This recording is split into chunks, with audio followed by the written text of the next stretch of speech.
Dernière diapo, j'étais à un congrès un peu international il y a 3 jours et ils ont commencé en disant la drépanocytose, maintenant tous les patients vont pouvoir être guéris de la drépanocytose grâce à la thérapie génique. Non. D'abord, tous les patients ne sont pas forcément des indications à la thérapie génique parce qu'il y a des risques.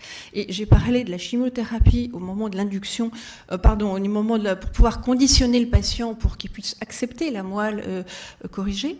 Donc il y a quelques risques pas considérables, mais il y a des risques liés à la chimiothérapie myéloablative. Et puis la fameuse firme Bluebird Bio a, dans sa version initiale, rapporté 2 cas de leucémie, dont l'une a provoqué le décès du patient. Alors, après, ils ont amélioré la procédure. Et je pense que on peut espérer que ce risque est mieux contrôlé, mais il n'est pas nul. Les bénéfices, quand on pense au patient qui a été guéri par Marina Cavazana, il n'y a pas photo. C'est sûr qu'il y a des bénéfices. Il y a des bénéfices, mais est-ce que ça va jouer sur les atteintes chroniques d'organes et est-ce que ça va jouer sur la vasculopathie cérébrale? Je ne sais pas.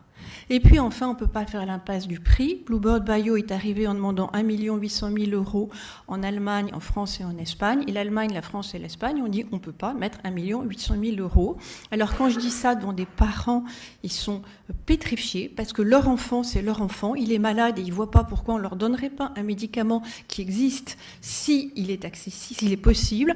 Mais il y a 30 000 patients drépanocytaires en France. Et 30 000 fois 1 800 000 €, c'est la quadrature du cercle. Et donc, il va vraiment falloir avoir une réflexion éthique qui va peut-être être développée dans le courant de la conversation. Merci.